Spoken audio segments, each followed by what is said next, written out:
Good morning, good afternoon, good evening. This is Alan Burgos from the hashtag Walk with Land channel. Welcome and welcome back to our channel. Guys, if you are not yet subscribed to our channel, please do it so now so that you can be a part of this growing family.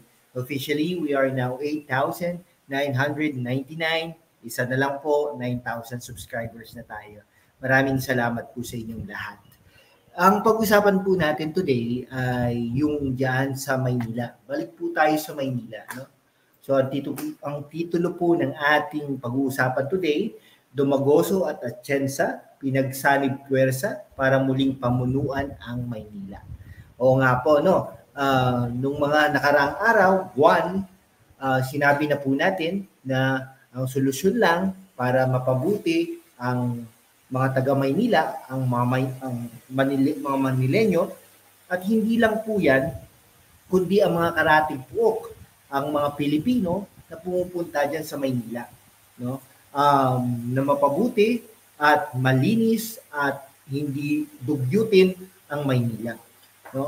Minsan sasabihin mo, no, baka hindi posible na mangyari ito na maging malinis ang Maynila.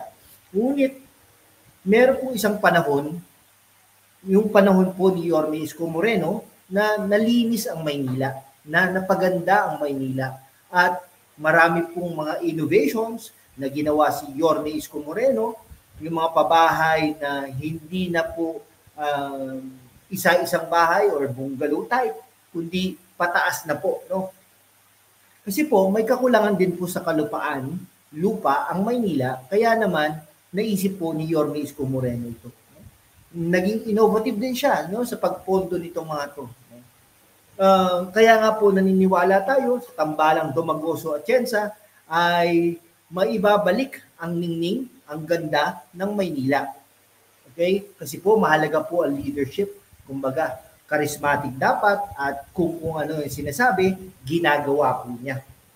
Napatunayan po natin yan kay Yorme Isko Moreno.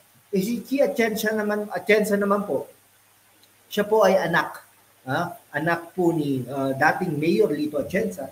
So kaya naman nakikita na niya po, no, na paano magsilbi sa taong bayan. Okay, naging kapatid din niya si Kim Atienza, okay, kapatid din niya yung si Ali Atienza. So itong mga to ay naglilingkod sa bayan. Kaya naman tamang-tama na ito si Kim Atienza ay talagang katambal, no, ni Yorme Isko Moreno upang maibalik ang ningning, ang ganda ng Maynila. Naniniwala tayo na si Yorme Isko Moreno ay babalik at mananaig at mananalo siya upang bumalik sa kanyang posisyon, no, bilang mayor ng kabisera ng Pilipinas, no? At ito ay magpa-file ng candidacy niya, certificate of candidacy niya, together with the Yorme's Choice from 1st to 6th District, from congressmen to councilors, okay? And of course, yung kapartner niya sa pamamahala dyan sa Maynila sa 2025, si Guy Atienza nga, no? Sabay-sabay po sila under po ng certificate of under po ng kanilang partido, ang Aksyon Demokratiko, na COC, Certificate of Candidacy under the Aksyon Demokratiko Party ngayong Oktubre 1, no? Kasi po God's first. Okay? Ayun, matatandaan po natin na si Yorme Isko Moreno Dumagoso ay tumakbo po, no, bilang Pangulo ng Pilipinas noong 2022, ngunit sa kasamaang palad ay natalo po siya kay Bongbong Marcos, no? Ito po, tatakbo po si Yorme Isko Moreno, no? Kasama nga si Guy Atienza na anak naman ng ating ng former Manila Mayor Lito Atienza, na tatakbo ngayon bilang party list congressman or nominee, no? As his vice mayor, si Guy Atienza nga, no? Ito alam naman po natin na talagang i-challenge din po sila ng incumbent Manila Mayor Hani Lacuna at Vice Mayor Yul Servo Nieto para sa city's top political offices in the 2025 local elections. Lacuna was Dumagoso Vice Mayor when the latter became the 23rd Mayor of Manila.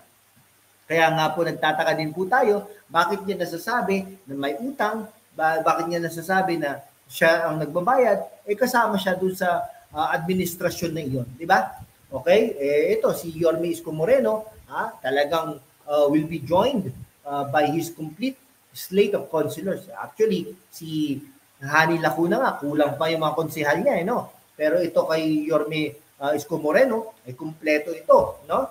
Kasama na dito ang dating Overseas Workers Welfare Administration Deputy Administrator Mocha Uzon at ang kanyang anak na si Joaquin Domagoso, no? Ayan. Ang Lacuna Servo Tandem ay tatakbo, no, sa hanay, no, sa ilalim ng Lakas MUCD na pinamumunuan ni Speaker Martin Romualdez na panay-ayuda na lang, sobra talaga. Wala na po ba tayong maisip na programa upang mapabuti ang kabuhayan ng mga Pilipino?